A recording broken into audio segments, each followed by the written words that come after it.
Monday are getting so wild, ranging from the end of the world to a mass human sacrifice event to declaration of martial law to usher in a new world order, and even, and I'm not kidding, Jesus' return. So let's just dive into some of them. The first theory that I've seen a bunch of is the solar eclipse will begin a mass human sacrifice event. Now, a post on Reddit as well as multiple videos online say that the line from the solar eclipse of 2017 and the line from the upcoming one on April the 8th creates an X very close to the New Madrid fault line. The theory goes on to say that they, whoever...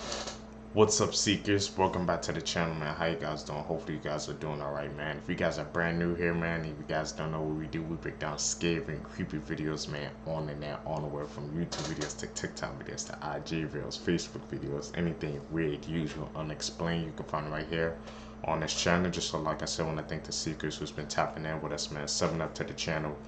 Really appreciate that, man. Like I said, we seek the truth.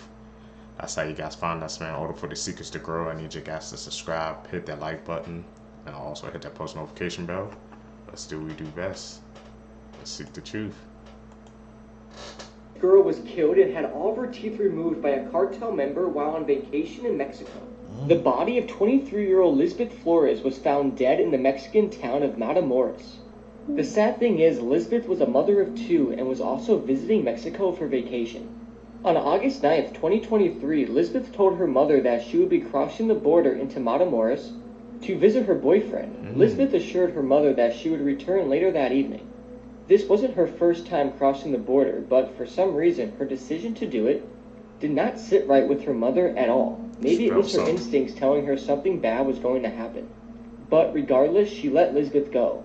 However, when Lisbeth failed to return home that night, her mother knew something was wrong. She filed a missing persons report immediately the next morning. But tragically, the day after filing, Mexican officials discovered Lisbeth's lifeless body abandoned on a field in Matamoros. And the condition of her remains were absolutely horrific. She had been brutally assaulted and all of her teeth were removed from her mouth before she died. And the fatal injury seemed to be from a powerful blow to the head using this large rock that was discovered at the scene. Some say it was robbery, others say it was sexual assault, but no one really knows what happened exactly between Lisbeth and her killer. The good thing is the killer was arrested. Braulio Martinez was caught at his residence in connection with the murder, and after pleading no contest, he was sentenced to 14 years in prison, which many people thought wasn't a long enough sentence. 14? This is just so sad, and due to the violence in this area, Lisbeth's mother is now without a child, and her own two kids are left without a mother. But luckily, local businesses stepped up by contributing funds to her children's education. As this kind gesture definitely helped, nothing will bring back their mother, Lisbeth Flores. May she rest in peace. So how, like I said, how her mom felt like something was off, seekers. I'm telling you, it's like parents that got that like sixth sense, man. When it comes to the kids, they can just sense when something is off or something was weird. Trust that feeling, man. Here's the scoop on the top family murders. This family, no one could find them around December of 2019. Family members were like asking law enforcement to do a wellness check. Law enforcement showed up, knocked on the door, they didn't answer, and so they just left. Until weeks later when they come serve a warrant on this dude for fraud in his medical practice. When they show up, they find out dude has been living in his house with his entire family murdered and all sleeping together in one room. They were drugged with Benadryl, then stabbed. His wife, 13-year-old, 11-year-old, and 4-year-old. When he's first arrested, dude confesses. I don't know if he gave a reason. I've heard stories where he's like, I totally snapped and came to at the police department, but he confessed at one point. But fast forward a year, and now this slimy dude is saying that his wife drugged and killed her kids, drugged and killed herself, and now he's awaiting trial. Trying to backtrack, no secrets.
here.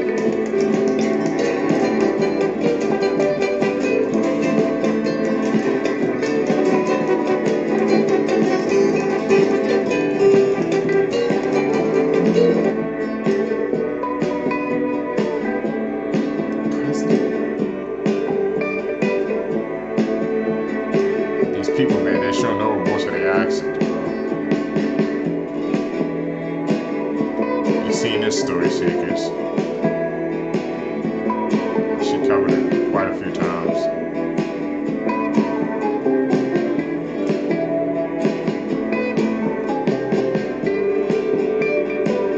don't know the backstory on that tragic story.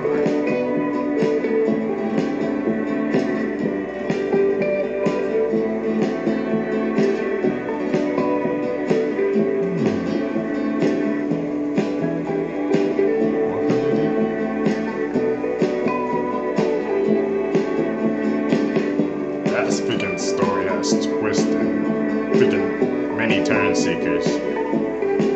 She covered this like quite a few times. We've been down this rabbit hole before.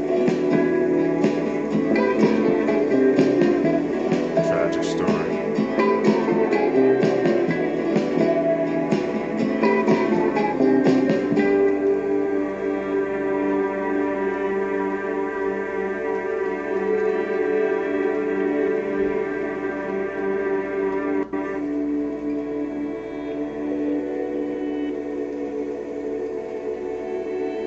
We're in 5 months ago. Why don't let me know this, Seekers? What the hell? Alternate reality? We living in?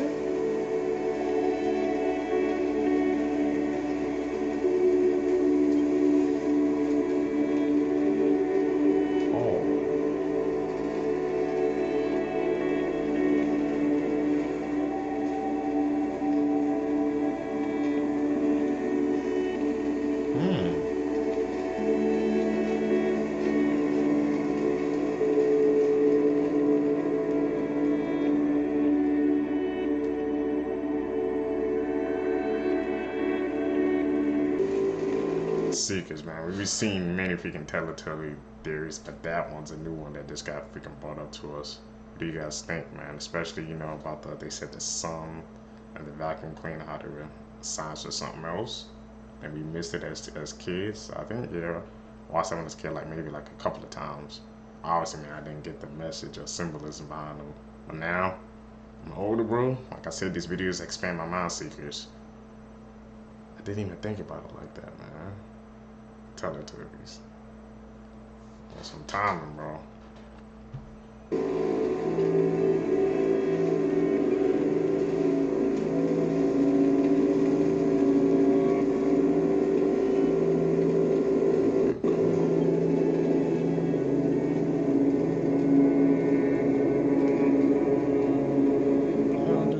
Smiling at us. This was captured on the Ring doorbell of Jessica Gerald on a 2014 morning around 3 a.m. It is the only shot that we have of the man who broke into her home. For context, this is a small town right outside of Omaha, Nebraska. Like, bad things don't happen here, or so everyone thought. Unprovoked and completely without motive, the man was seen on camera around 3, and then he uses a glass scoring tool where he very quietly makes a hole in the window and then enters through the living room. So the following morning, Jessica Gerald, she doesn't go into work, so her family is contacted, and they go to her home, where she is found without her head or her tongue. Media investigation was launched where the footage was eventually recovered. The man seen here had also posed her body without the head sitting up at her kitchen table. Is that a freaking smile? That smile was like freaking, looked like pure evil, Seekers. Did that damn freaking horrific act. And that family had to go through that, Seekers, man. I'm telling you, bro, this world that we live in, man, it's crazy. It had not, like I said, happened in a small town. You wouldn't think of it happening in a town like that. Like I said, it's like freaking evil behind every corner. You never know where it can end up, Seekers. Ooh, that smile was freaking bone chilling, man. Here are some ideas that I have for saw traps that I can't believe we haven't seen yet in any of the 10 movies. Why are we not throwing anyone into a wood chipper? I cannot believe we live in a world where the Halloween franchise threw someone into a wood chipper before Saw did. Like, you could have somebody conveyor belt style getting pushed into it. Maybe they have to make a confession before they get thrown in there. On a similar note, why have we never had a Saw trap where somebody faints at the sight of their own blood and is unable to complete their trap because of it? I think this is a unique and fun concept, and I would love to see what Jigsaw would do in this situation. Would they pull them out and try again with a different test, or just let them have it? Bear with me.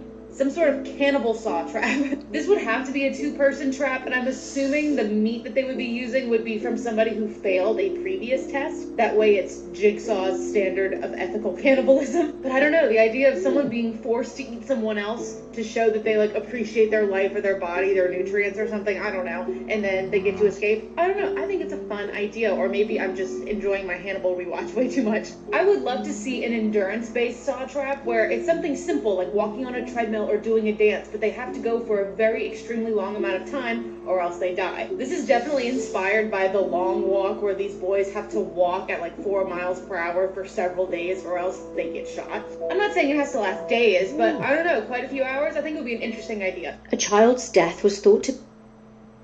Saw trap ideas, man. Freaking weird and chilly, man. Who was it? She thought of those traps herself? I don't know, man. Trying to put us up in the damn movie, that's something I don't even want to see, Seafish. Those were some freaking devious traps she was talking about. To be an accident until shocking text messages were revealed. It was the 15th of June 2023. Samantha Wishman was 32 years old, living in Wisconsin with her boyfriend and his 3-year-old son. Police were called to a home in Marinette on the day in question by Samantha. She reported that the 3-year-old had fallen down the stairs the night before. When officers arrived at the property, the little boy was not breathing. According to police, the father of the child seemed really frantic and wanted to get him to hospital straight away. Samantha, however, was reportedly much more calm and seemed to be trying to get the other children under control. The boy tragically passed away after being rushed to hospital. Now, initially the child's death was classed as an accident, but that's when everything started to change. Investigators determined that the death was not an accident as a result of a fall. This was after the autopsy showed that the child had broken ribs, a punctured lung, concussion and bruising on his head and body.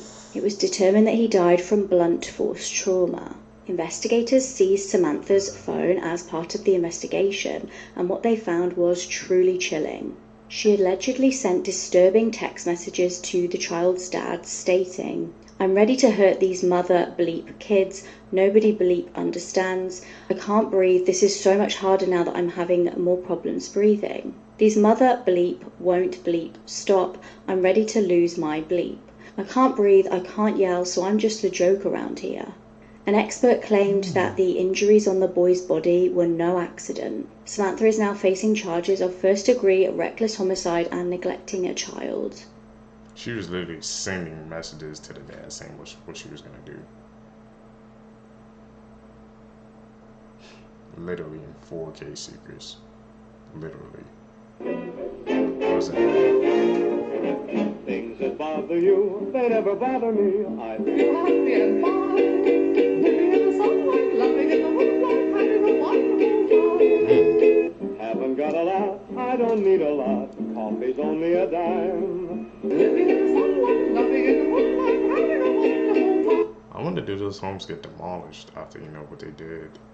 The conspiracy theories around the eclipse on Monday are getting so wild, ranging from the end of the world to a mass human sacrifice event to declaration of martial law to usher in a new world order, and even, and I'm not kidding, Jesus' return. So let's just dive into some of them. The first theory that I've seen a bunch of is the solar eclipse will begin a mass human sacrifice event. Now, a post on Reddit as well as multiple videos online say that the line from the solar eclipse of 2017 and the line from the upcoming one on April the 8th creates an X very close to the New Madrid fault line. The theory goes on to say that they, whoever they are, will use a man-made device to trigger that fault line, causing a massive earthquake, which will then be blamed on the eclipse to make it look completely natural. Number 2, Operation Balloon. This theory claims that the government, using the eclipse blackout as cover, will deploy balloons filled with poisonous gas. I mean, nighttime is a thing.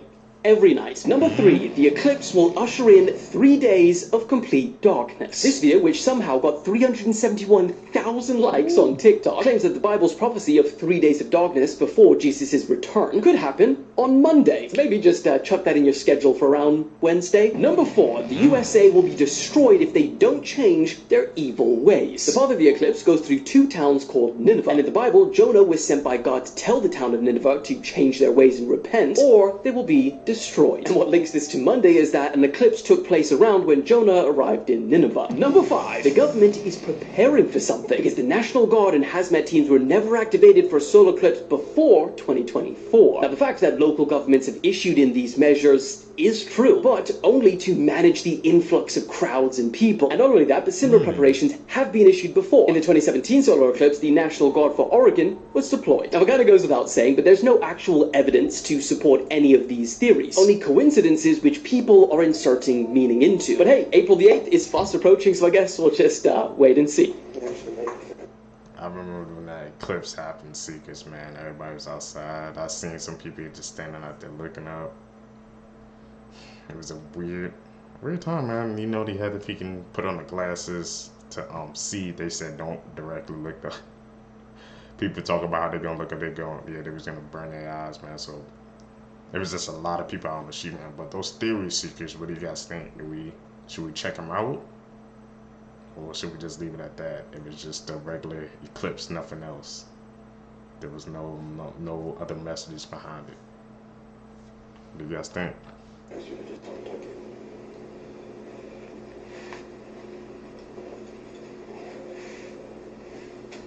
Oh, it stops right there. There's a little gap there because you hit my ribs, but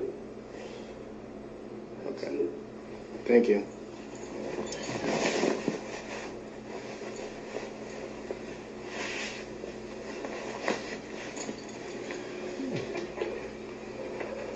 Now, I'm going to show, don't turn the screen on yet, please. It's going to be frame 3111, and I don't want to show it gratuitously, but I want the jury to see it. So if we could just turn it on for a second, turn it off. Yes.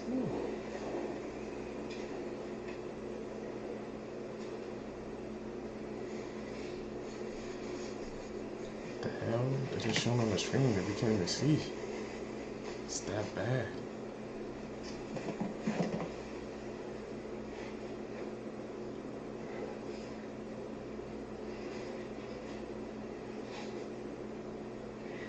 I don't have anything else.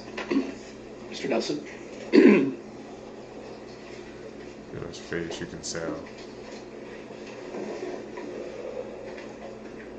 Mr. Martin, my name's Aaron Nelson. I want to ask you some questions, okay? Yep. I understand watching the video and seeing the pictures is upsetting to you. Is that fair? Yes. I'm going to try to do it without the photos, but if you need to see one, you don't need to display it. Just let me know if you need something to refresh your memory. I'm happy to show you on my computer or some other way. I want to do this as easy as we can. Does that make sense? Yes. Okay. Want to ask about some of the things that you initially... An important new feature for those situations where you want to let a loved one know you made it back home safely. Check-in. Whether you're walking home after dark or going for an early morning run, you can start check-in with a family member or friend to let them know when you get home safely. As soon as you arrive, check-in automatically detects that you're home and lets your friend know.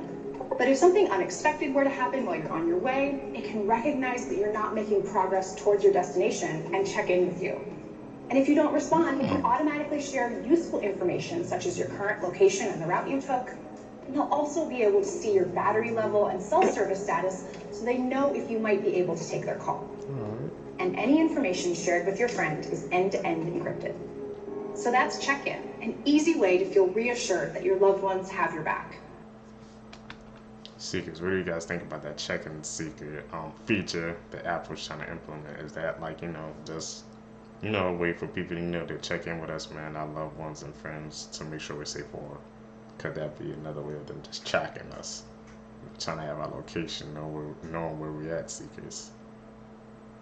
That's what I kind of got the vibe of. That's the vibe I kind of got. The guy would track your location, so I'm just like, I need even more, I guess, ways for them to track us. And they said the information encrypted. Anybody can get that type of information.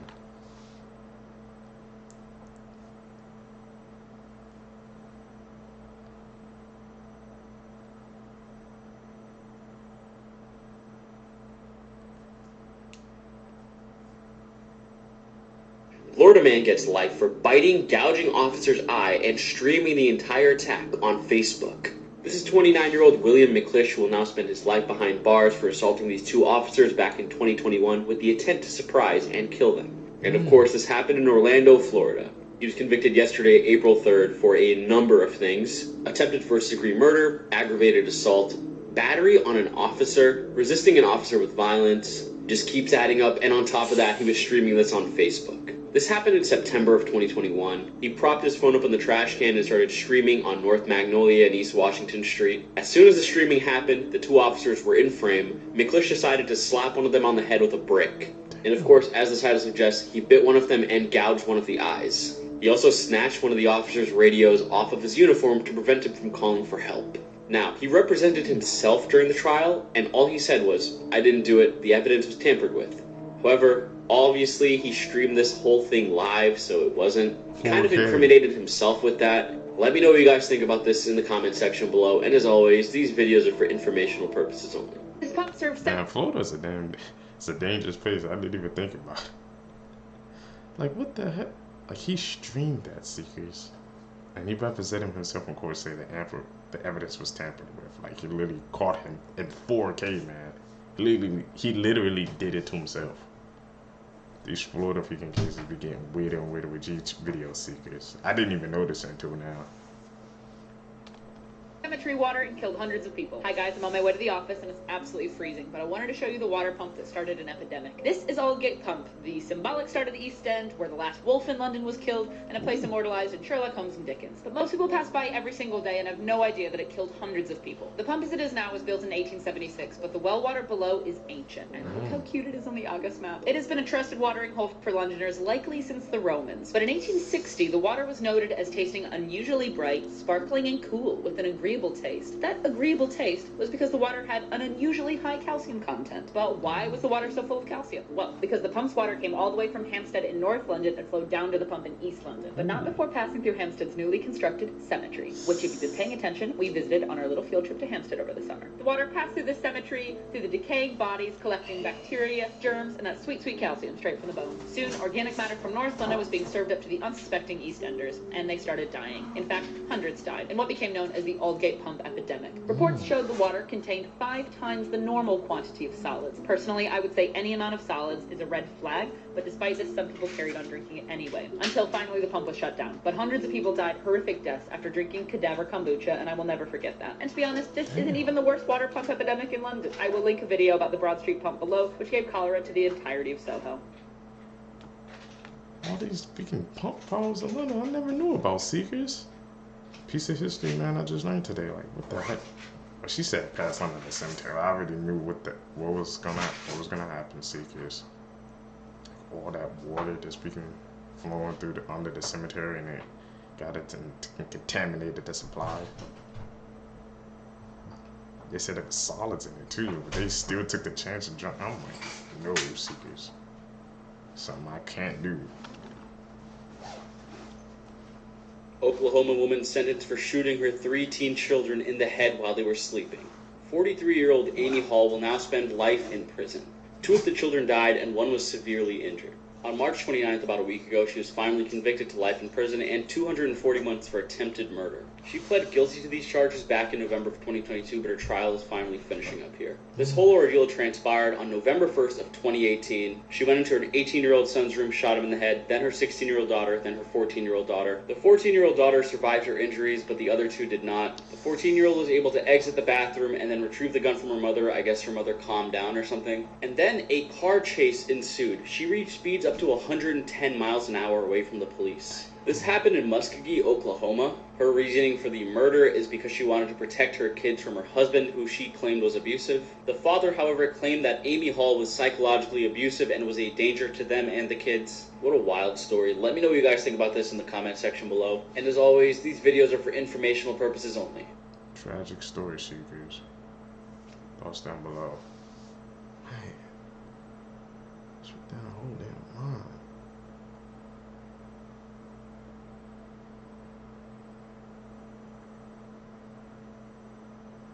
You guys, this is so horrible. This mother went into her teenagers' bedrooms while they slept and pew-pewed them in the head. Her name's Amy Leanne Hall. She's from Okmulgee, Oklahoma. I might have said that wrong. So first she went into her 18-year-old son Kaysen's bedroom and did him. And then she went into the bedroom where both of her daughters slept. They are 14 and 16, and she did the same to them. Now this one right here is the 16-year-old. Her name is Chloe. She was in the ICU on life support for 4 days, but then she ended up coming off. The 14-year-old survived because the bullet just grazed by her head and her neck, and she was actually able to escape into the bathroom and then convince her mom to hand over the weapon. Police were called out to the scene that morning around 6:30 a.m. by Kaysen's friend, who was staying the night and was sleeping in the same room as him. According to the reports, after she did it, she took off. There was a 4-mile-long high-speed chase where she was going 110 miles an hour. But they were finally able to get her into custody. She originally told police that she didn't even realize what she had done, but then she told them that she was protecting her kids from her estranged husband, who she claimed was really abusive. She said she thought she was saving them. Apparently, they had been in a really bitter custody battle for almost 2 years. She also told police that the plan was to unalive the 3 kids and then herself, but missing the 14-year-old interfered with all of that. Now, this all happened on November 1st, 2018. She pleaded guilty on November 28th, 2022. Apparently, sometime in between those years, she attempted to take her own life while in jail. So that caused things to get delayed.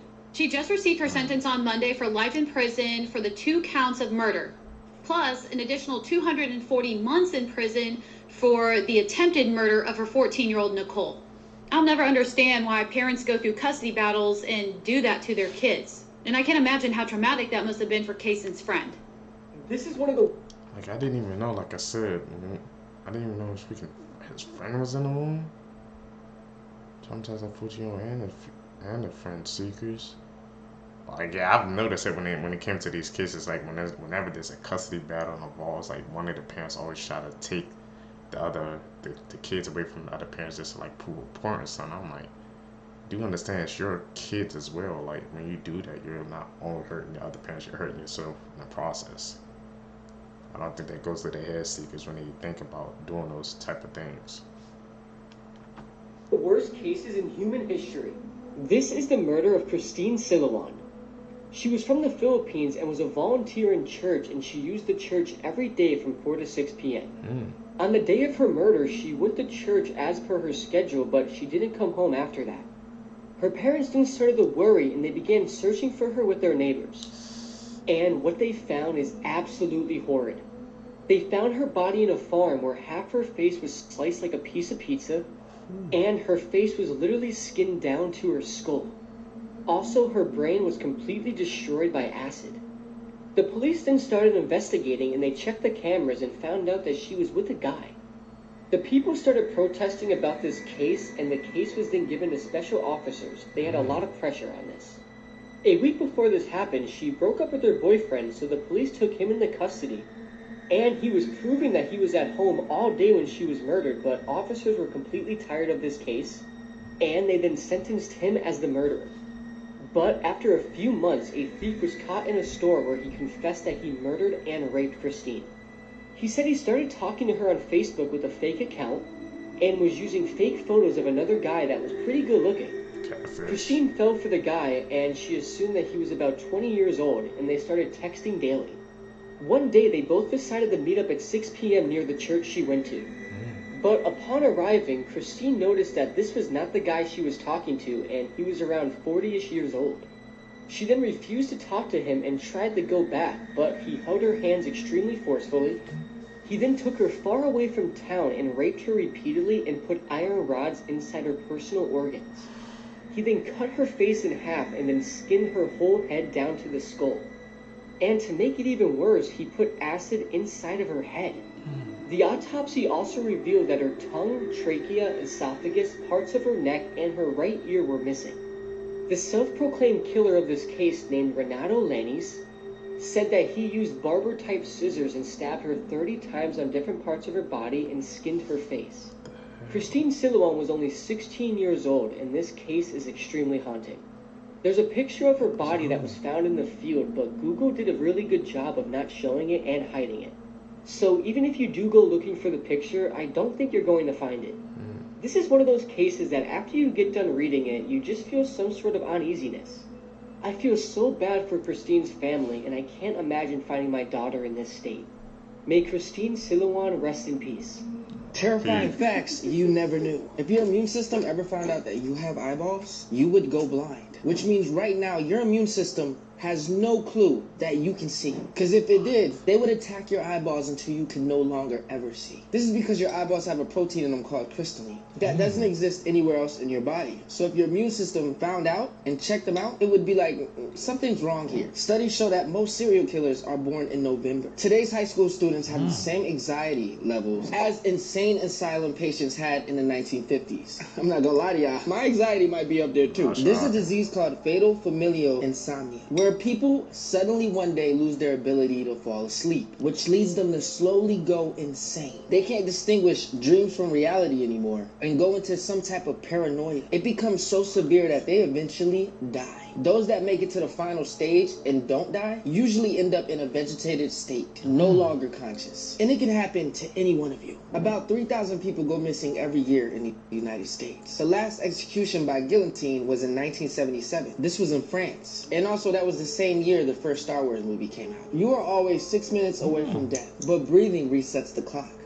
In 2011, Anatoly Yakovlevich was arrested for having 12 dolls in his apartment. Only problem is, they weren't normal dolls. They were recently deceased little girls that had been dug up and dressed to be put on display. In 2012, a Burger King employee anonymously posted this to 4chan. It said, "This is the lettuce you eat at Burger King." It only took 20 minutes for people to track down the branch that he worked at, and he was fired. You really never know what people are doing to your food. H.H. Holmes was a serial killer who built a torture hotel in the 19th century. He had secret rooms with gas chambers, trap doors, and stairs that led to nowhere. He loved to play with his victims' minds. It was almost like a real-life Saw movie. There's a bridge in Scotland called the Overtoun Bridge, and for some reason, dogs keep jumping off of it at the same spot. Yeah, they just jump to their deaths. Experts can't figure out why either. Some people speculate it's a magnetic field, or maybe a frequency that only they can hear, but others believe it's something supernatural. But whatever is making dogs jump off that bridge to their deaths is still to this day unexplained.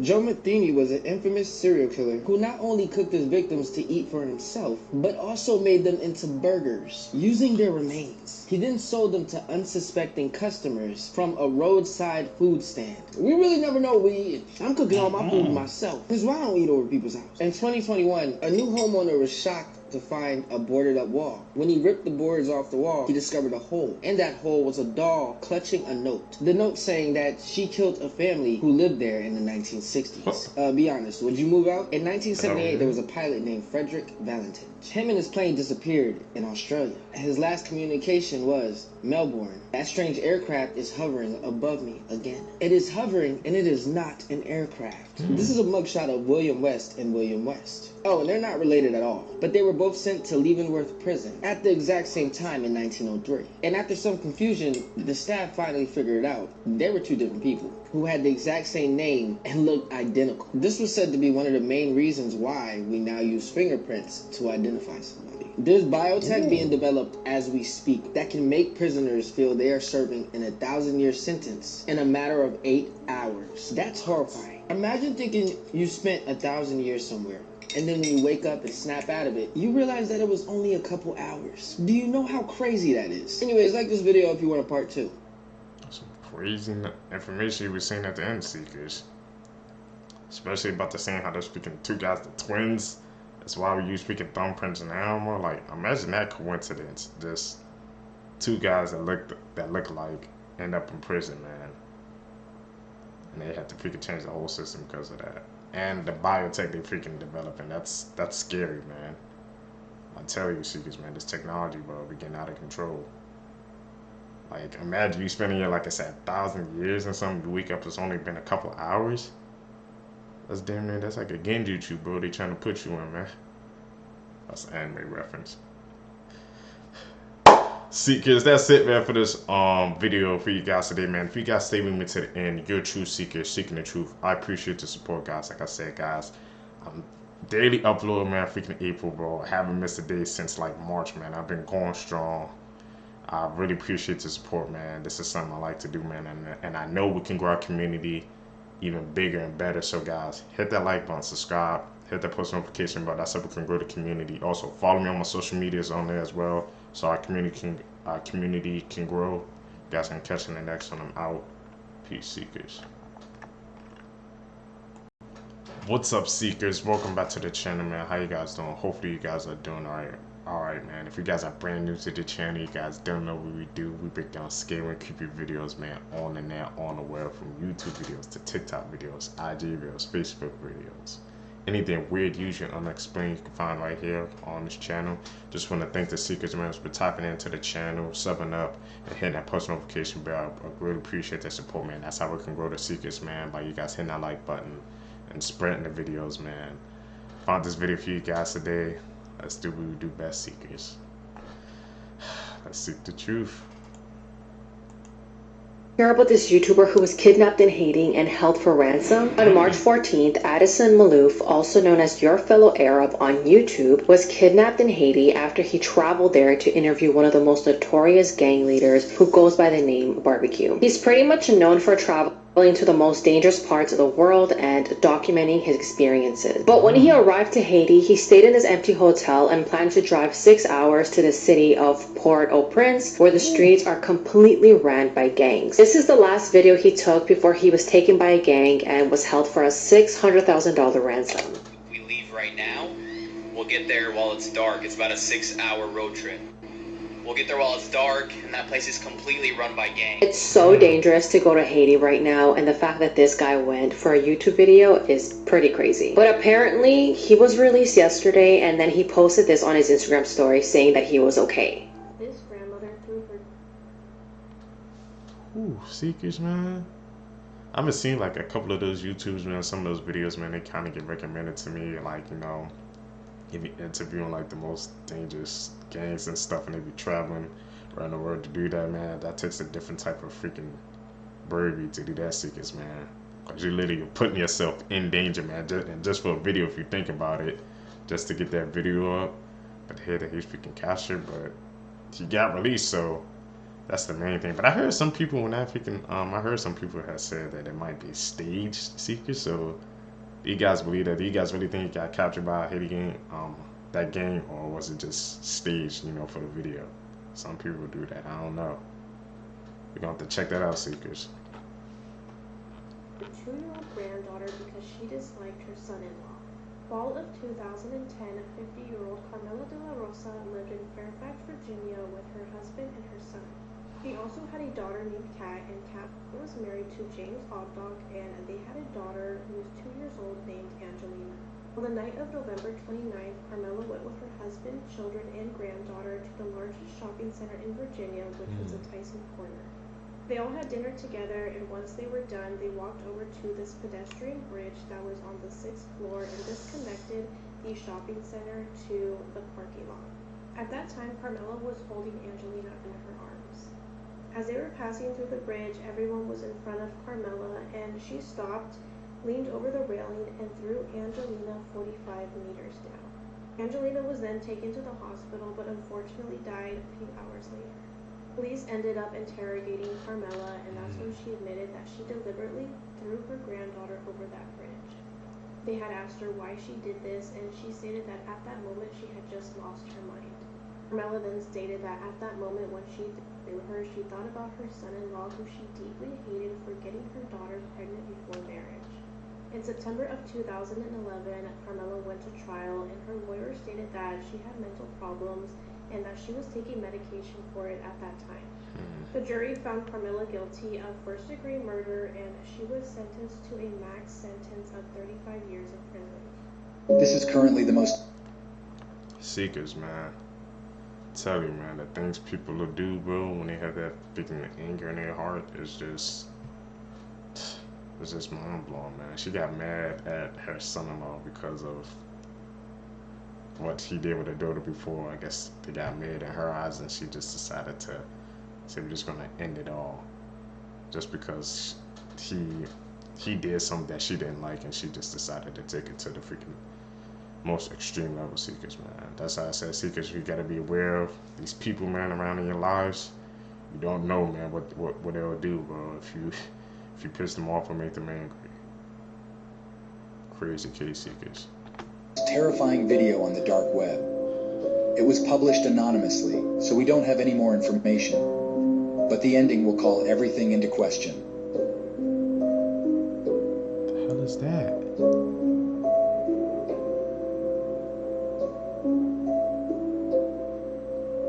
What type of dark magic is this?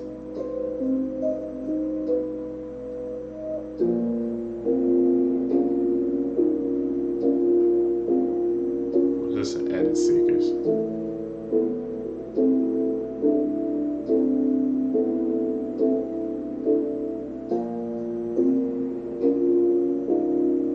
She looking like, what the hell going on?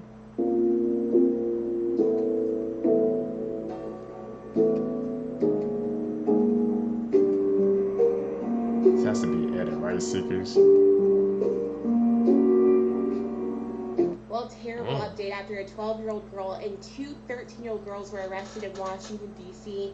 for the brutal attack of a 64-year-old disabled man in 2023. And I do want to warn you guys that these details are very hard to listen to. According to the Washington Post, the three young girls were allegedly caught on camera carrying out what detectives described as the horrific October 17th, 2023 murder of Reggie Brown. The graphic minute-long cell phone video showed a group of 5 girls chasing Brown into an alley just before 1 a.m. And you guys, this is where the story just is so heartbreaking. As Brown tried to climb up a chain fence, the girls pulled him down and stomped his head into the concrete pavement. And not only that, detectives say they pulled his pants down around his ankles, removed his belt, and then beat him with it. And this story gets even worse. As Brown laid on the ground, the girls became happy. They were laughing and chatting about what happened. One of the girls saying, quote, "He's leaking," referring to Brown bleeding. The 3 girls were arrested on Friday. They were charged with first and second-degree murder in Brown's death. And attorneys for the 3 pleaded not guilty to the charges. This is insane, Seekers, man. This is freaking, like, freaking young people, bro, doing this, man. What the hell is going on with our world? Pretty sure he's probably just minding his business, and they just decided just to run down and freaking attack him. This is in DC too. I'm just gonna quote, like I said, when they did the act, they was laughing and smiling, gonna say he's leaking. Like, the hell's going through their damn minds, and they be doing this stuff, bro? And there was nobody else around when that was going on. He tried to freaking climb up that fence, knowing his age. He probably tried to do the best he could to get away, but he couldn't, man. Seekers. They're that young, bro. People that young, man. Their whole life is over, man. Just off some dumb stuff because they just decided to attack a random freaking man. And they gotta live with the consequences, Seekers. Tragic case, bro. Doesn't matter if you're young, old, man. People do anything.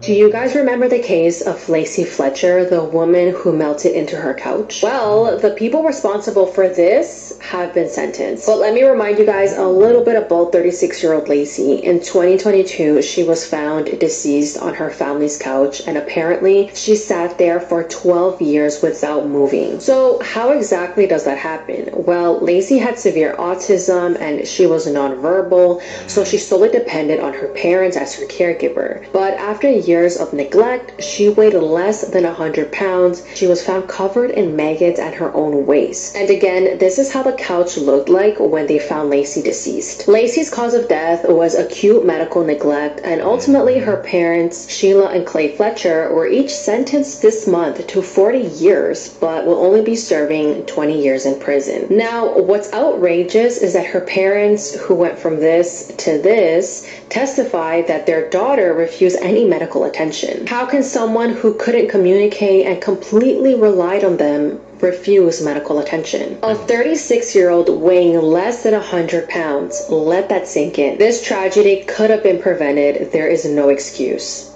You ever see a legless lizard? Look me dead in the eyes and say, that's a face that says, I'm happy to be on this earth.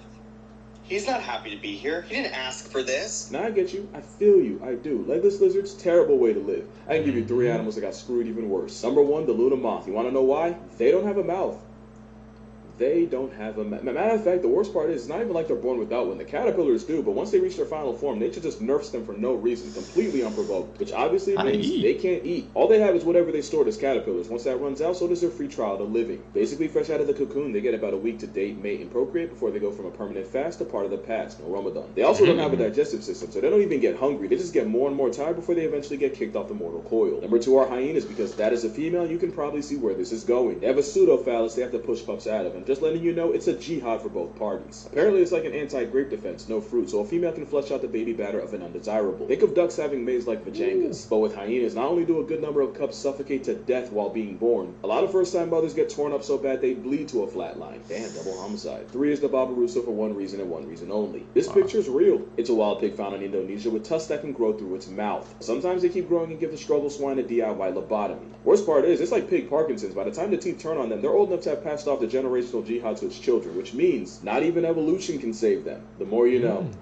So you know the freaking animal facts, bro. Shocking, man. Especially the one about the freaking moth, like he said, they just have damn near like a free trial. They didn't born without a mouth, can't eat, don't do nothing. He said they only got like a week or something to survive. Then that's it. Damn. The more you know, Seekers, man. I told you these videos be expanding my knowledge base, bro. Woman who left her 16-month-old daughter alone while she went on a 10-day vacation on the beach and all this fun stuff to come home to her daughter unresponsive, because obviously the baby's been home alone for the last 10 days and her daughter ends up being pronounced dead and the baby died from being dehydrated and malnourished. Well, she got sentenced to life in prison without parole, and she had the nerve to say that her daughter and God forgive her. Like, be for real. I hate when people try to do that shit. Like, no, your baby and God do not forgive you for going on a 10-day long vacation and leaving your baby at home in a playpen. Like, you can say whatever you want to make yourself feel better, but what you did was so horrifically wrong. It's just disgusting. I hate that shit. My wife just shot me. Please. Freaking crazy, bro, Seekers. How does she pull out, like she said, she pull off an act like that and just gonna say that her daughter forgives her? Like, no, you went on a 10-day vacation spree and just left your freaking daughter there. Like, a freaking unresponsible parent, look what happened. Now you're serving life in prison and you'd say your daughter forgives. I don't think so.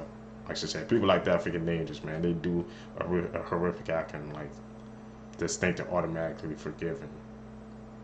Doesn't work like that. Victim's stepfather, abuse that her mother allegedly joined in on. When the victim's stepfather was arrested, he admitted right away that he had been engaging in these acts with his daughter. The stepfather also admitted to the police that he and his wife went out and bought toys to use on their daughter. It seems as if the victim's mother and father felt like they needed to show their daughter how to use these devices, and so they did. So the suspects are currently being held in jail because they have 4 more children together. This time they are their biological children. And that's the reason why they're being held, because the authorities believe that these 2 parents may be a significant threat to their own kids.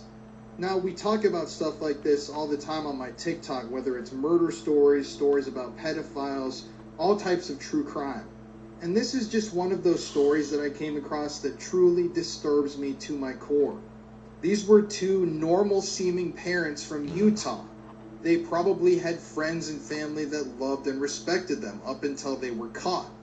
And it goes to show that you really just don't know anybody.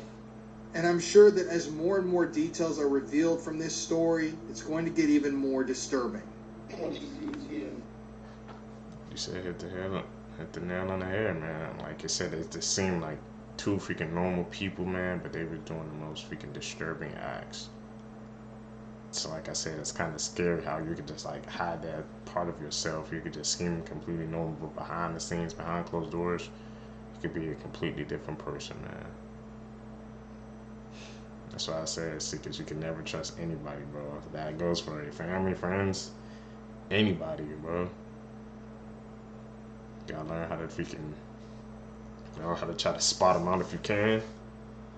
Make your life a whole lot easier, Seekers. Disturbing case.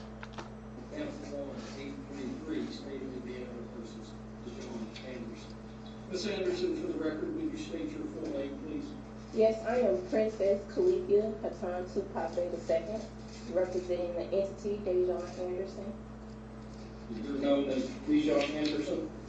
I'm representing the entity as Dejon Anderson. Your date of birth? My date of birth is February 2nd, 1961. That would make you how old? That would make me 63 years old. And the last 4 digits of your social security number? I do not have a social security number. I have a declaration of nationality underneath the Washita Morris of the Indigenous People of the United Nations, Chapter 221593. Oh, she lost. My address is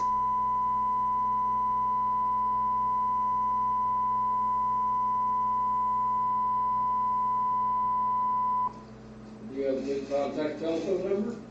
I don't know my contact number by heart. I believe it. Are you under the influence of any drugs, including alcohol, today? No, I'm not. You read and understand English language? Yes, I do. If I say something you don't understand, will you let me know? I will most definitely will. Miss Anderson.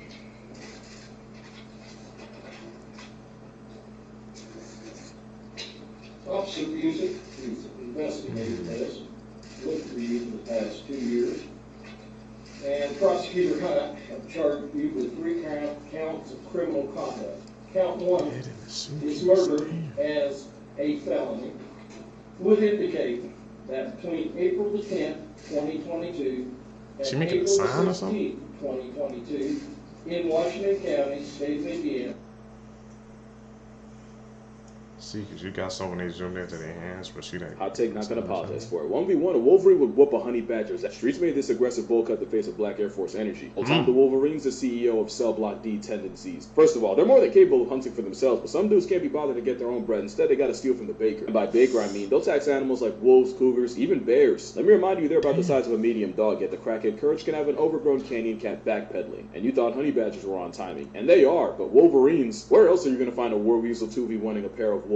But don't get it twisted, they can hunt, and they are very good at it. They've been known to murk moose by either going after one that's already injured or one stuck in the snow. Since felony ferret's like a psychopath with snowshoes. And they'll track you down and run your fade like John Wick. This reindeer was injured and likely bleeding, so the travel-sized bear followed it and delivered smoke directly to the face like a cigarette. They've also been known to eat porcupines, or at least die trying. And you can even find a story of a Wolverine packing up a polar bear. Yeah, it was at a zoo, but that's still a fat W. Damn. Wolverines have this really bad habit of whenever they find something that doesn't belong to them, they'll immediately soak it with the smell of death, strong enough to make you cry fresh from its brown eye. A smell so offensive they've been nicknamed Skunk Bear. There have been stories of them breaking into cabins, blowing up the place like a truck stop bathroom, and walking out with like a sock or something. Almost forgot, this walking garbage disposal has rotated molars in the back of its mouth, meaning they can chew through solid bone and frozen meat. I'm sorry, but a motivated skunk monkey is absolutely folding an Oreo-coated temper tantrum, but that's just me. It truly is, bro. I didn't know Wolverines was like that, man. That makes sense, bro. You know, I guess why they based it on Wolverine, you know, the freaking cat all of it. It's deadly, too. Sundays after church, when we all just clean through the leftovers, it's like the highlight of my week. I love it so much. It is. Mom doesn't get mad at us for eating anything. that and the kids just open up. Like, everyone's pretty relaxed. The husband of a popular social media. You saw the way she freaking paused when she said the kids, when the daughter said she doesn't get mad when we eat anything, and she just gave it that look. Like, why the hell you just say that? So they was only eating one time a week. She caught her in 4K. That's why, like, I think that's why she got freaking mad, because this freaking got documented, and she didn't know, she probably didn't want that to get out, seekers. It's the little things, man, the details we gotta pay attention to. The influencer has been charged over the alleged murder of his own mother. Andre Zachary Obello is in police custody after being charged with one count of murder dating back to May 2020, when the body of his mum was found in a multi-million-dollar home in Perth.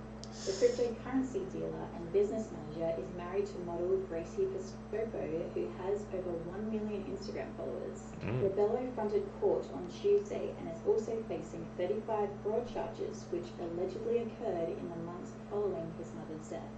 The alleged offences stem from May to July 2020 and include forgery and attempts to gain a benefit by fraud. Rebello has pleaded not guilty to the alleged financial claims and will face a trial over that matter in December next year. Rebello has not entered a plea on the murder charge and will face court later this year. Andre and Gracie have been dating for 8 years and share a 3-year-old son named Romeo. Gracie's social media accounts were once flooded with photos of her and Rebello, but she has been noticeably absent for most of the past year. Rebello did, however, feature in a video on Miss Piscopo's YouTube account in September. Rebello will face court again on December 21st. Once again, man, social media can freaking cloud your perception, bro. She posted those pictures, and you think they were the freaking, like, perfect couple, but she didn't know the freaking horrible backstory behind of what the guy did, the husband. It's like, damn, it's like, social media really freaking changes your perception, bro. Like, you can have a whole fake life online, but you don't know what's going on behind the scenes. That's what I've been learning recently, seekers. Hopefully you guys learn that as well, man. Don't believe anything on the internet. You can't. It's a mirage. Bryant dropped his guard. He thought they'd stopped recording. I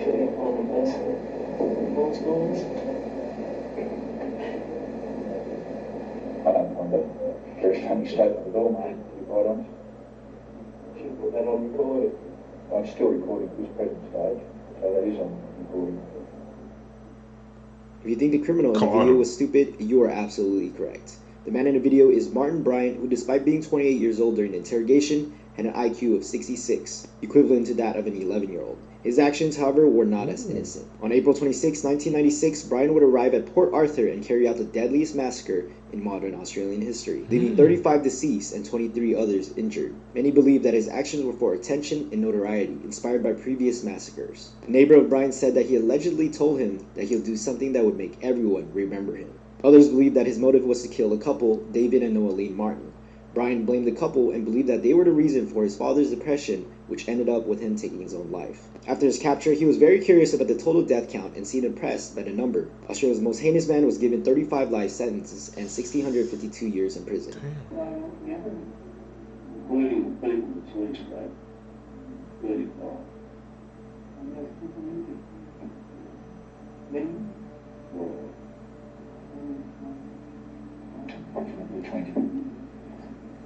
What's the no of it?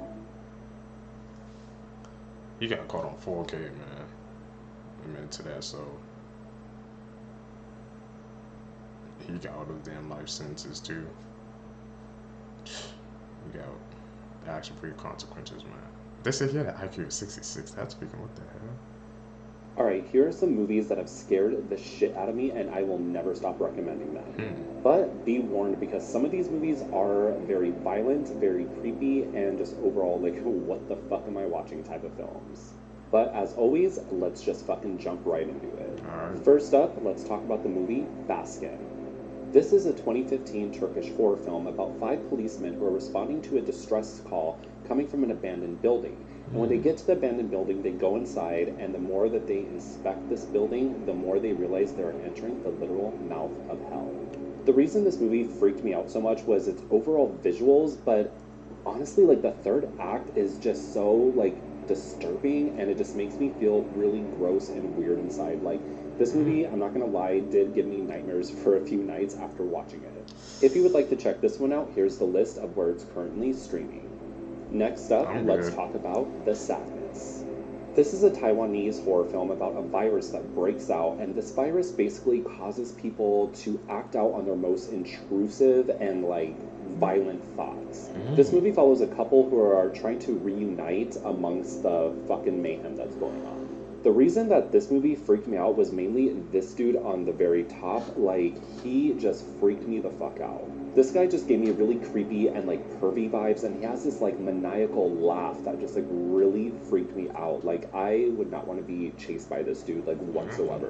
Trigger warning though, there is an essay scene, and all I'm gonna say is it involves an eye socket. That's all I'm gonna say about that. But also be warned, this movie is extremely bloody and extremely gory. It's honestly one of the most goriest films that I've seen. And if you'd like to check this one out, here's the list of where this one is currently streaming. Next up is the movie The Similars. This is a Mexican horror film about a group of people in the 1960s who get stuck at a bus station during a horrible freak rainstorm. One by one, each person falls victim to a very unusual seizure, and when they come out of the seizure, they all have the same face of one man that's at the bus station. And they all start to notice that even like on the magazines and posters at the bus station, all the people on it have the same face of this man. The reason this movie freaked me out so much was because it's very like Twilight Zone-y. Like, things are happening in this movie that should not be happening, but they are happening. And it's just very like, what the fuck? You could almost categorize this movie as a cosmic horror film, which is like my favorite subgenre of horror. I guess you can kind of say this really does freak me out because it's kind of like the fear of the unknown. Like, we don't know why this shit's going down, but it's going down. And if you would like to check this one out, here's where this one is currently streaming. And as always, if you guys have seen any of these movies, please let me know what your thoughts are in the comments. Some freaking crazy ass moves. Some crazy moves, man, with those freaking devious plots, bro. I ain't checking those out though. I ain't gonna lie. Those descriptions he gave. You said you was in a horror and you got nightmares, but I believe him, bro. You gotta see this. That ain't me. I ain't checking those out. Seekers, man, that's it for this video for you guys today. If you guys made it with me to the end of the video, you're a true seeker seeking the truth. I greatly appreciate the support, guys. Like I said, guys, make sure you guys subscribe to the channel, hit that post notification bell, hit that like button, man. Also follow me on my social medias on there as well, guys, so all the seekers, so we can stay connected. Trying to get my numbers up there as well. Like I said, also, man, tell me again, man. Like I said, should I start a Discord so you guys can send me clips, man? I'll do it, but only if you guys like want me to do it. We've gone in April, man. Hopefully I can continue my daily uploads, man. Like I said, I'm still deciding because the things going on behind the scenes that may kind of prevent me from doing daily uploads, but we're just gonna see how this shakes out. I'm out. You guys gonna catch you in the next one. Peace, seekers. What's up, YouTube? Welcome back, seekers. You guys already know what we do here, man. We bet down scary and creepy videos, man, on and on the way, from YouTube videos to TikTok videos to IG reels. We have it all here, man, on this channel. Like I said, thank you guys who's been tapping in with us, man, and subbing up to us, man. You seeking the truth, just like you. And once again, as you guys can see, I changed my layout. Tell me what you guys think of this design down below. It fills up the full screen, so no more of that extra space. Just check it out. Human body you didn't know. Your nose can recognize over 50,000 different smells. And whenever you smell something, you never forget it. Next, did you know it's impossible to tickle yourself? Go ahead, try it. Moving on, your brain uses around 20% of the oxygen you breathe. Meaning, if you don't get enough oxygen to your brain, there's a high chance you could get brain damage. And did you know the human heart actually beats over 100,000 times a day? I just find it so crazy. But what I find crazier is that you're taller in the morning than you are at night. So if you need to measure yourself no matter where, do it in the morning. Okay, the thing that got to me was when saying our heart beats over like 100,000 times per day. I never knew that, bro. Man, goes to show you, bro, how like hard the freaking human body actually works, man, to keep you sustained and alive. It's freaking crazy, bro. Like I said, man, I'm just like you guys. I'm a fellow seeker, just like you, man. I'll be learning new facts every single day, and I incorporate them into my freaking everyday life, bro. Like I said, man, wow. The secrets, bro, when you tap in with us, man, you're gonna learn new information, bro, every single day. Tell me if you guys learned something new, bro. This might be the most brutal way somebody has ever died, and whatever you do, don't look up the picture. Octavio de Silva was a 20-year-old soccer referee in Brazil, and on June 30th, 2013, he was refereeing a soccer game when he sent off a player named Josmir Santos Abreu, who was 31 years old. He refused to leave the field and began a fight with the referee. Abreu threw a punch which made Octavio draw a knife from his pocket and repeatedly stab Abreu. Abreu died on the way to the hospital, and when fans watching the game, including Abreu's family and friends, found out about his death, they invaded the field and stoned Octavio before decapitating him, and then ripping his limbs from his body with just their strength and no weapons, and then put his head on a stick in the middle of the field. And what makes this worse is that a graphic video surfaced online shortly after the incident, showing medical personnel reassembling Octavio's body. The video and pictures are extremely disturbing, and I don't recommend looking them up. The way his limbs looked after being ripped off is extremely unsettling to look at, because you see strings of flesh, tissue, and bone because it wasn't cut off properly and it was just ripped off. This case is absolutely awful, but why did Octavio pull out a knife when somebody just punched him? If he didn't stab Josmir Abreu to death, he would still be alive today. But just imagine being literally ripped limb from limb by an angry group of soccer fans, and there's nothing you can do as they pull your body apart. Doctors couldn't It's a freaking just insane freaking case, bro. Like, I guess, do you know how much strength you had to have? Like they said, they had no weapons. They literally like pulled his freaking body apart, man. And it was over a freaking soccer game as well, bro. Like, it's not that damn freaking serious, bro. Like I said, bro, people, man, or fans, bro, you know, when they, I guess, playing a sport and their favorite play gotta get taken out because they did a foul or something like that, bro, like, it really affects people, man. But to hear, like you said, it started over punching, he just stabbed him. I'm like, what the hell, bro? I wonder if that was, like he said, I wonder if that was live too, because he said the freaking footage surfaced a couple of days later after that freaking gruesome attack, bro. Like you said, the lady had to put his body together, man. They like stoned him, bro. I'm like, what the hell, man?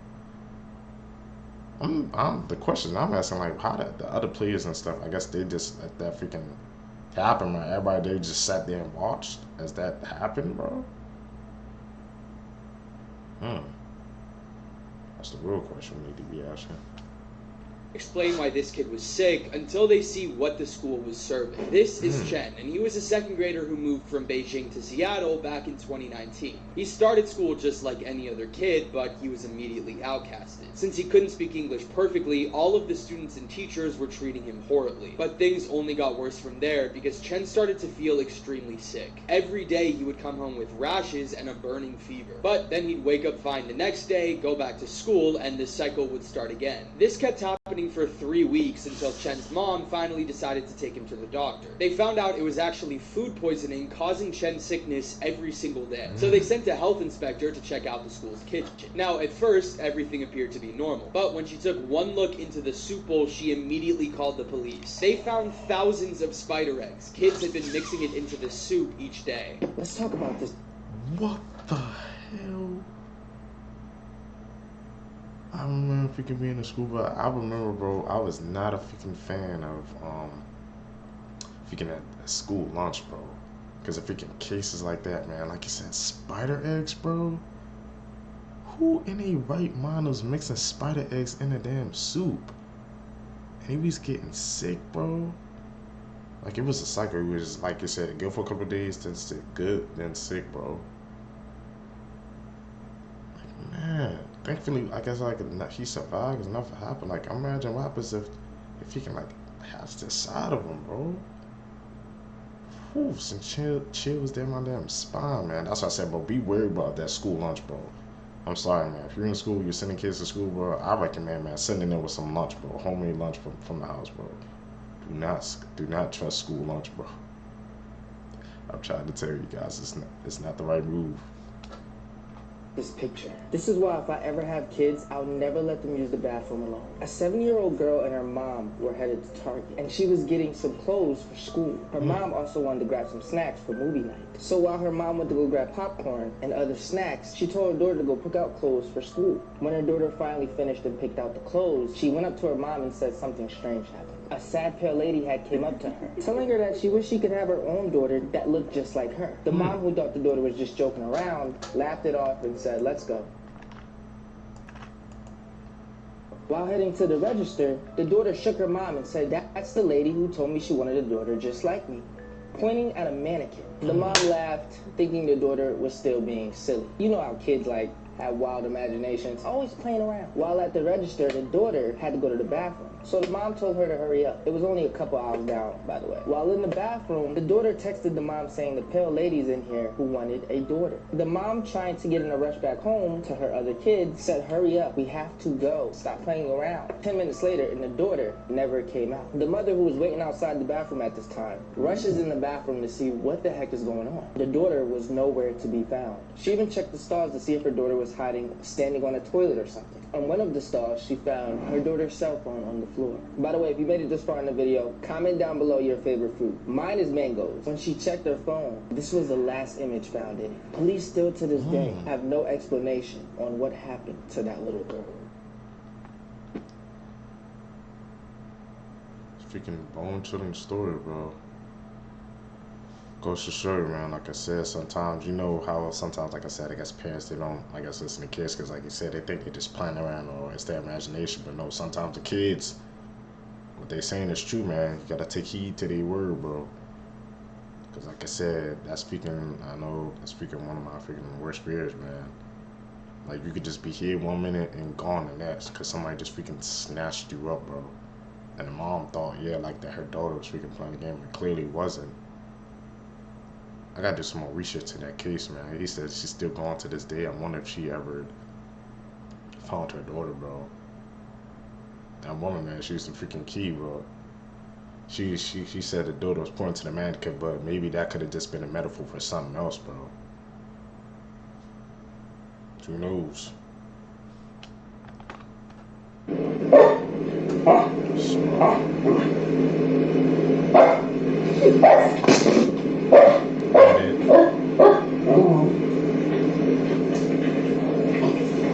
Every single holiday that we celebrate is celebrating one of the 7 deadly sins. Valentine's Day represents lust. Thanksgiving, that celebrates the sin of gluttony, because you're eating a lot. You're overeating. Christmas, what do you think that is? Greed. Overconsumption and excess. Celebrating gifts. We're not really even celebrating like the birth of Christ, because people are so focused on the gifts and shit. The holiday of Easter, what sin would it be? Say it's envy. Because the Romans were jealous of Jesus, so they murdered him.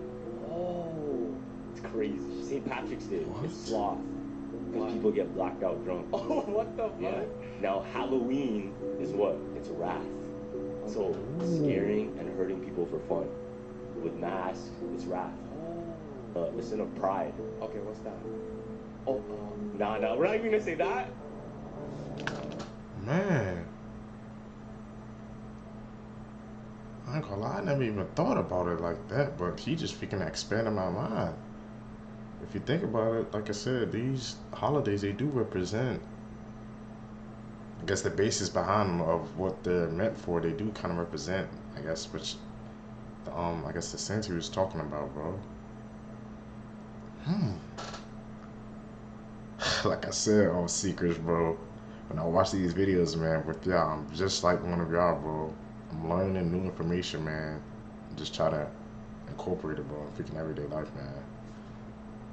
Whoa. Because that makes sense. He said Thanksgiving, freaking gluttony. Because that does make sense, because on Thanksgiving, man, people, they eating a lot of food, bro, and sometimes it's excessive, man, because you know they eating too much. Christmas is greedy because, you know, you're getting all those presents stuff, like I said, but you're not even celebrating, I guess he said, what you're supposed to be. You're just celebrating that you're getting the gifts. And he said Easter was envy because the Romans were envious of Jesus. Expanding my knowledge base, seekers. That's what we gotta do, man.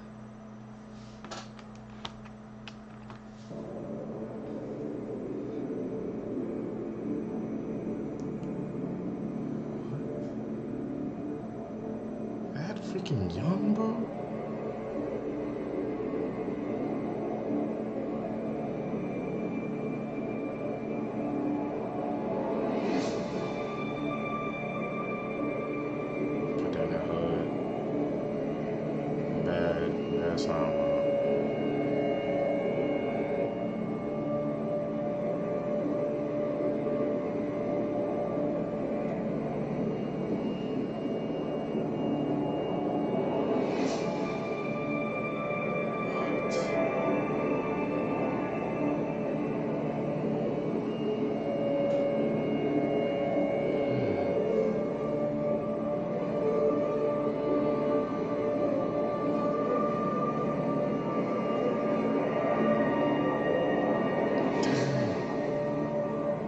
Is that a blood on his hand?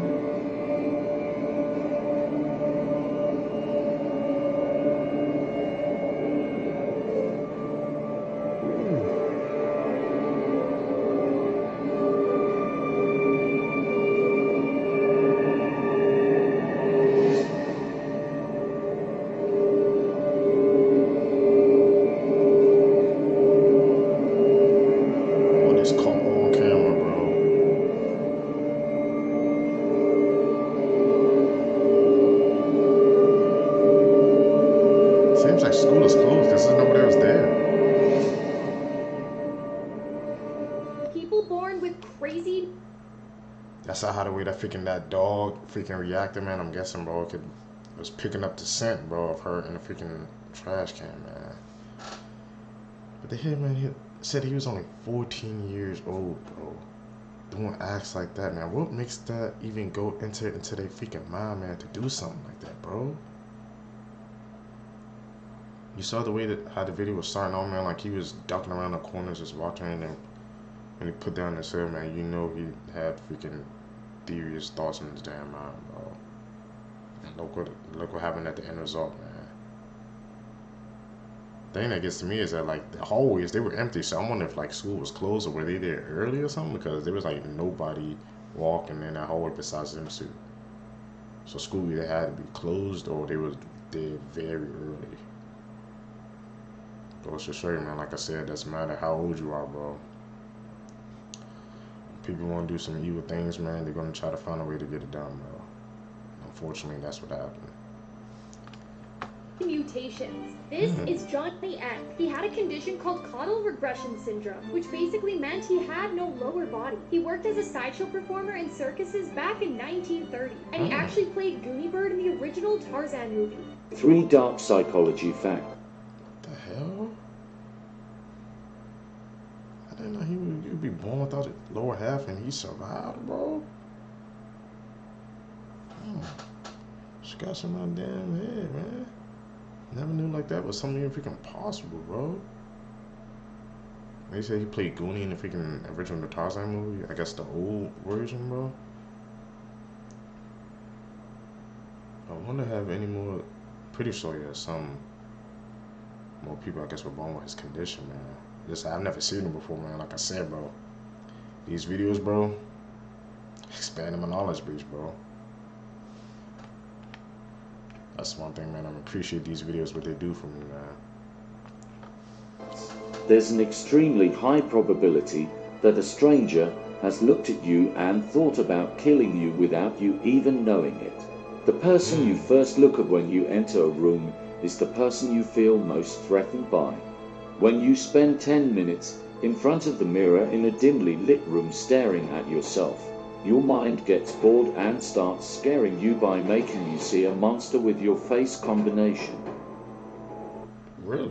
And they were both found dead. She must have been out of her head.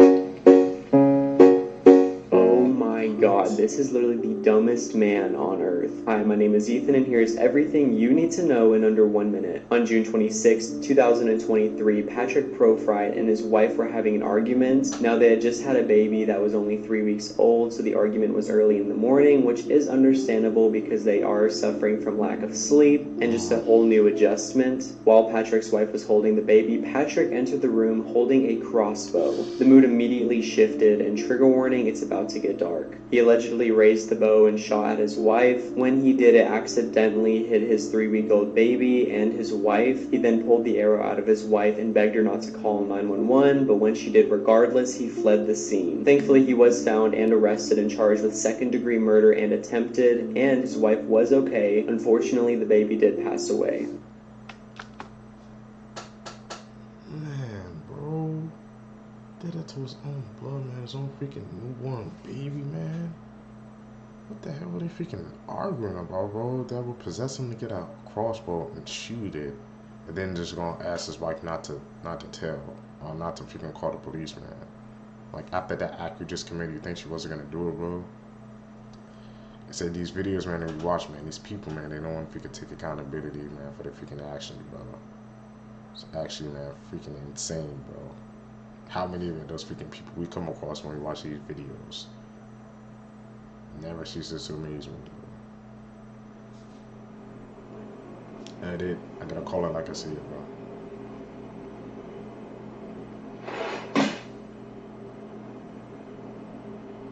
The world's worst job, otherwise known as Shein or Sheen, however you pronounce it. Hi, my name is Ethan, and let's get right into this.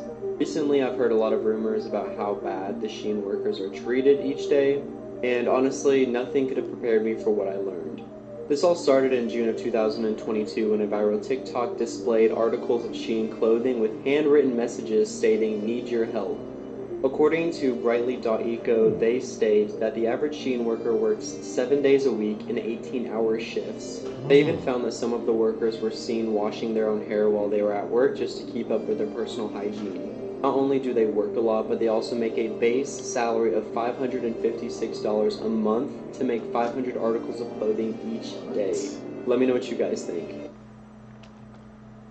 That's freaking criminal, man. To think about it, like the clothes that we're wearing now, man, was made by those workers, like blood, sweat, and freaking tears, and they only getting paid that little, bro. And working that many hours, bro. Ooh. It's like it's the simple things in life, man, that we don't freaking pay attention to, bro. What the hell, bro? They need to freaking go on. I guess, can they go on strike or do something like that, man? I'm guessing they don't want to, because then they try to push back, then maybe they like try to take away their jobs for them. That's the only way they have to freaking support their family. That's why they're working that long, man. That many freaking shifts, bro. Like to hear them say they was washing their hair while they was there to keep it up their freaking hygiene, man. That shows you, I guess, how freaking grueling the conditions are, bro. Sometimes, man, that's why we gotta appreciate the freaking clothes and pants and socks and stuff we wear now, because it all comes out of their freaking the hard work, bro. Out of their hard work and labor. It's the small stuff like this, man, you can't take for granted, bro. Expand my mind base. Here are some things that you didn't know the real purpose of. Have you ever wondered why the bristles on your toothbrush are colored? This is to indicate that you should get a new toothbrush when the color fades. And have you ever wondered what the 57 is on the Heinz ketchup bottle? Henry Heinz thought that the number 57 was a cool number. So to make sure everybody knew which ketchup was his, he put 57 on all the bottles. And have you ever wondered what the small holes are in airplane windows? These are to help keep the windows from frosting up. And it regulates the air pressure inside the airplane. Have you ever wondered what those little bumps are on the highways? These are rumble strips put there to wake up sleepy drivers. Scary.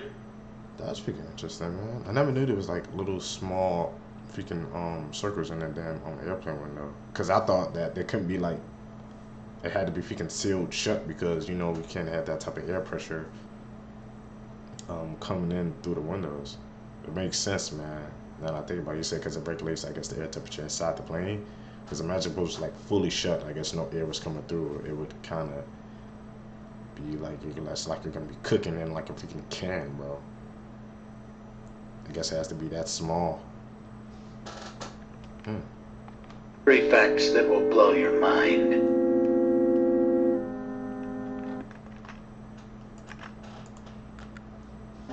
Can you remember your dream when you wake up? Then it wasn't a dream, it was a message.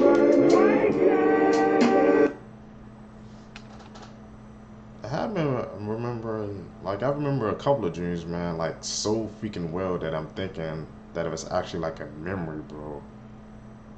Comment down below, man, like has that ever happened to you guys? But like you remember a dream so well that you actually think like it's a freaking like memory or something, man. Because that happened to me a couple of times, and I've always wondered like what does that mean, bro? It's like I can remember like it's a freaking memory, like it actually happened. And I think about it. He said it could be a message. That makes way more sense, man. Guess I gotta start paying attention to my freaking dreams more, man. I guess somebody's trying to tell me something, man. Okay. The craziest real event caught on camera. In 1982, during the filming of The Twilight Zone, the movie, a stunt helicopter was hovering 25 feet above Vic Morrow and two child actors. When pyrotechnic explosions damaged the helicopter, causing it to crash, killing all three instantly. This Mackenzie Shirilla situation is wild. There's this 19-year-old Ohio teen who last summer was driving in a Toyota Corolla with her boyfriend Dominic Russo and his friend Davian Flanagan. And then when the car turned onto the road, it suddenly accelerated, jerking left and right until it barreled head-on into a brick wall at 100 miles per hour. When first responders arrived, the two men were pronounced dead. At the scene, Mackenzie was found unconscious and trapped inside the mangled car. But instead of getting hit with manslaughter charges, she got slapped with multiple counts of murder. And that's because prosecutors alleged this was no accident, saying that she actually crashed the car on purpose because she was trying to kill her boyfriend with whom she had a tumultuous relationship, and that his friend was just collateral damage. But then pointing to evidence like a computer analysis showing that she floored it without ever making an effort to slow it down, going so fast her fuzzy Prada slipper was found stuck to the gas pedal. Plus, a few days before the crash, Mackenzie took the same obscure route, apparently plotting her crime. So all that leading to this week, where she was found guilty on all counts, and the judge saying she had a mission and she executed it with precision. And you can see her sobbing uncontrollably as the judge reads her verdict. Her actions were controlled, methodical, deliberate, intentional, and purposeful.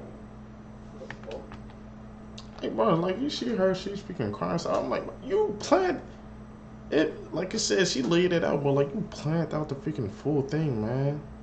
And to hear like that she actually like planned that out like the day before, like she took that route, and I guess they planned out the specific time what to do, man. Like you said, if she floored it 100 miles, took out her boyfriend and his freaking friend, bro. He was just collateral. She didn't even care, bro. Try to end it all, man. Like I said, these toxic relationships, man. Why does sometimes people just step back and just say it's not working? We could just break it off before anybody else gets hurt. Like, it's that simple, bro. It's that simple, but I guess to other people, man, they just can't break that freaking bond with the other person because I guess it's too hurtful. It's too much for them. Crazy, bro. This thing on?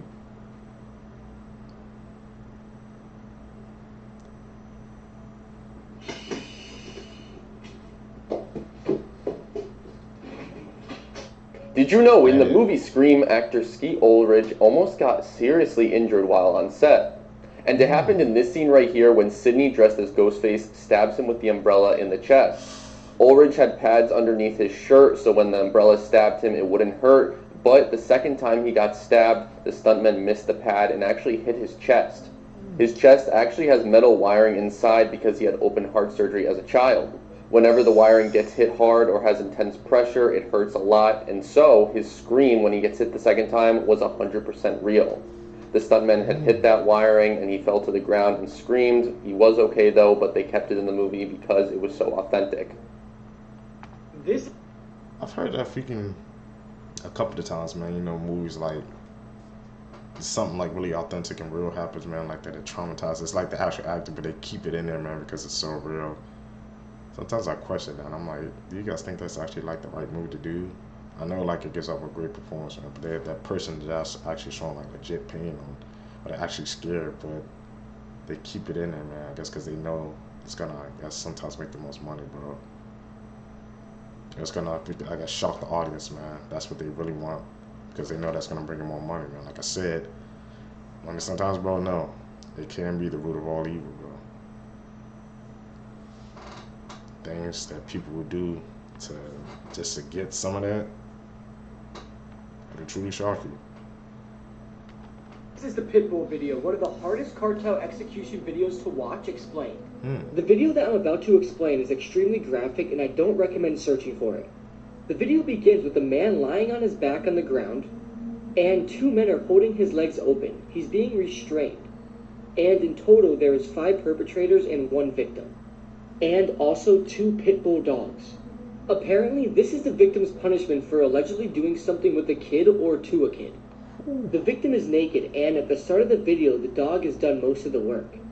The dog already ripped off the man's privates, and it's just a bloody mess. The dog continues to rip pieces of flesh off of where his privates used to be, and the victim is being held down, and he is also gagged so he can't scream. But sometimes the gag came loose, and at this point you could hear the man scream in pain. The victim was even talking, but I couldn't translate it, but that means he was completely conscious during this. Which I can't even imagine the pain. As a man, this might be one of the worst videos out there. Funky Town is bad, Ghost Rider is bad, but as a man, I can't imagine anything more painful than a pit bull ripping off your junk while you're still alive. Not many people mention this video with the other disturbing ones, but it's definitely up there. There's not any information about the victim after the video. I don't know if he died, but it's safe to assume he did. He lost a lot of blood, and if a dog eats your privates, you will most likely get an infection and die from it. All in all, this video is very graphic, very real, and very disturbing. Please do yourself a favor and never go searching for this video, especially if you're a man. I never do. Mississippi woman who killed boyfriend and locked his body in freezer denied appeal to overturn conviction. That is a crazy mugshot right off the bat. Why are you smiling so hard after killing somebody? No remorse. This is Samantha Simmons, and she killed Thomas Burns.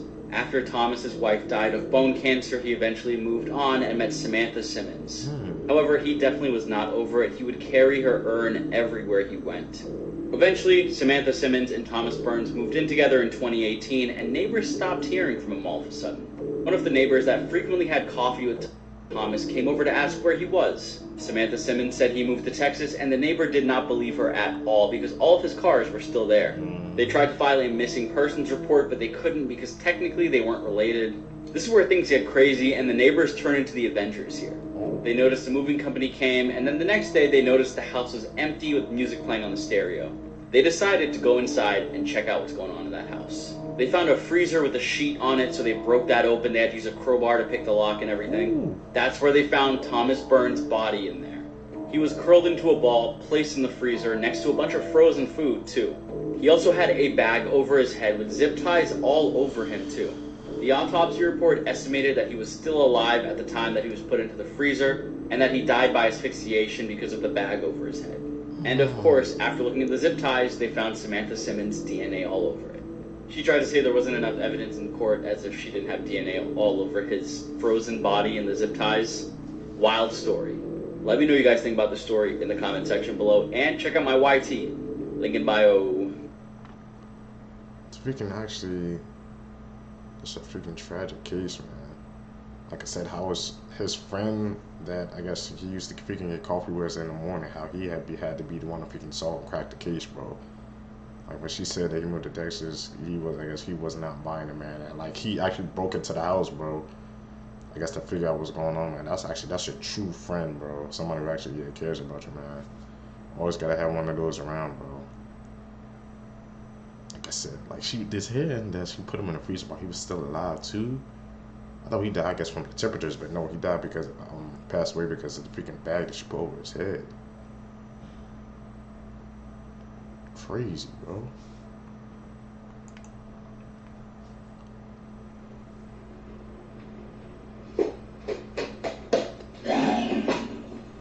Edit.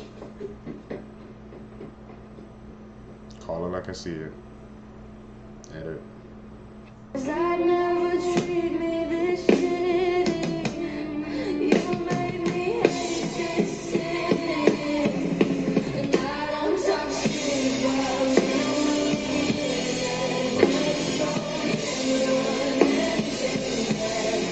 Now, a lot of people have been tagging me in this this video, so I'm here to explain the backstory to this whole thing. This is the case of Lauren McCluskey. Now, the girl you see in this video was a 21-year-old college student in Utah. On October 22nd, 2018 at 9:55 p.m., she was found dead in her dormitory. She was shot 7 times. That afternoon, her ex-boyfriend waited for her outside her dormitory for several hours. She was on the phone with her mother at 8:23 p.m. when Melvin Rowland, her ex-boyfriend, confronted her. He violently dragged her across the parking lot in front of her dormitory, dropping all of her belongings. At 8:23 p.m., Lauren's father alerted campus authorities that his daughter was in danger. But around that time, it was already too late. Rowland committed slip and slide hours before killing McCluskey. The man who loaned Rowland the gun was sentenced to 3 years in prison. However, this didn't rest there. 2 years after Lauren's death, details started surfacing that campus ignored McCluskey in her claims of her ex-boyfriend stalking her and her life being in danger. It said that Lauren alerted campus authorities about her stalker ex-boyfriend, but they completely ignored her. The family ended up suing the university, and in exchange, the university paid them $14 million, but the damage was already done. That still didn't help the fact that the university ignored one of their brightest students who had scholarships to choose from. Like and follow for more. It's freaking crazy, bro. Goes to say, man, that's how sometimes black people, they truly just don't care, man, and how that can just affect everybody else around them, bro, because she said she reported it, and they just didn't pick up on it. They just didn't care, man. That's to say, you always got to take heed, man, of somebody's words, bro. That if it's a situation that serious, man, how could you just freaking ignore it, bro? That's like, literally, that's their job. One thing they're there to do, and they didn't do it, bro. And resulted her freaking losing her freaking life, man. People nowadays, bro, they need to pay more attention, bro. Pay attention to the details. Story behind this mugshot will disturb you. This is Randy Petersilge, and in 2018 he was arrested for murder. Randy was a career criminal who throughout his life had been in and out of the prison system a number of times. But in 2018, when he was arrested for murder, prison would become his permanent home. But who did Randy kill? Well, we have to go 17 years in the past and go back to the night when 41-year-old Simon Clark, a local father, was murdered. On November 28, 2001, police were called to a home that was under construction where they found the dead body of 41-year-old Simon Clark. At the time, he was found beaten to death with injuries to his chest and head. And shortly after they discovered Simon's body, authorities discovered a baseball bat that they believed was used in the murder. Now, what's crazy looking back at it is that way back in 2001, the authorities believed that Randy Petersilge could have been their guy. What? He was their lead suspect, but they didn't have enough evidence to arrest him, and so they had to cut him loose. Eventually, though, over 17 years later, the authorities showed up to Randy's front door and took him into custody. As it turns out, after all those years, a few witnesses had come forward and decided that they wanted to spill the tea on exactly what had happened that night. According to the witnesses, Simon Clark had been murdered over a money dispute.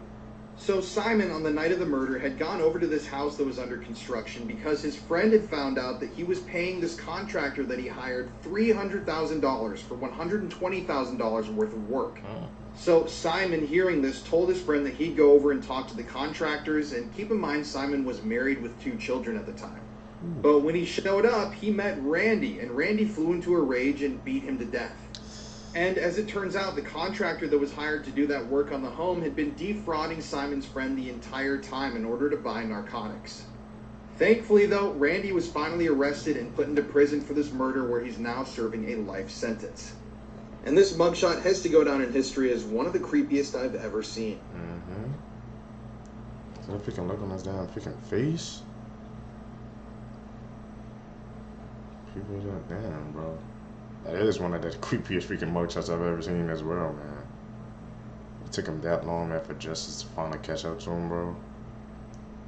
Goes to show you, man, whatever deed is an evil deed is something that you think you're going to get away with, you will get caught in the end. YouTube, that's it, man, for this video for you guys today. Thank you, guys. Tell me if you guys like this new setup. I'm rocking with it, man. Thank you, guys, fellow seekers who's been tapping in when I was running up and supporting the channel. You guys, I'm catching the next videos. I'm out. Peace, YouTube.